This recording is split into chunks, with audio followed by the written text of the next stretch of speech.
Hello YouTube friends, Dr. Teresa Ulrich here. Well, an important part of caring for dwarf seahorses is giving them lots of hatched brine shrimp.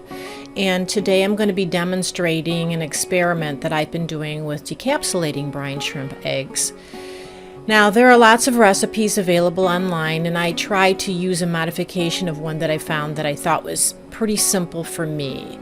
So I'm starting with a 1/4 cup of tap water. I'm adding in a scoop of brine shrimp eggs. I think that's about a 1/2 teaspoon if you don't have a measurable scoop. And I put them in a glass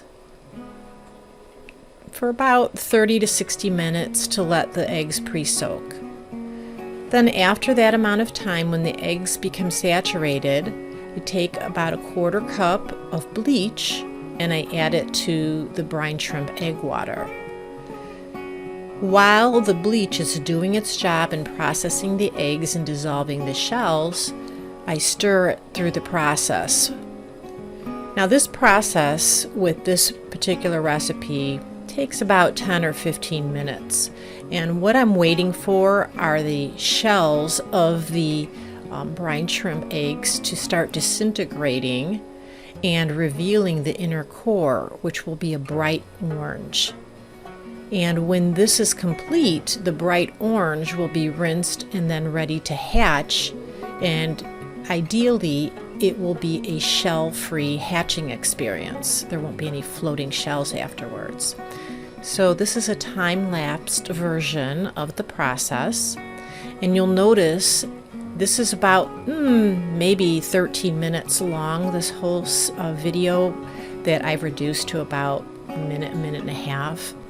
But the color starts changing, maybe from a light gray to a whitish color, getting lighter and lighter, sort of yellowish, and eventually it turns into a bright orange. And when it's that bright orange color, that means it's ready to start rinsing right away. So I pour the eggs into a sieve and start rinsing it with cool water. And it takes about 1 or 2 minutes, but what I'm trying to do is make sure that I am getting that chlorine smell out that bleach has. And I actually give it a sniff to see how it's doing, and I decide to give it another run through. Meanwhile, I do have a pitcher of prepared salt water for the hatchery, and it does have a little bit of dechlorinator in it too, just in case.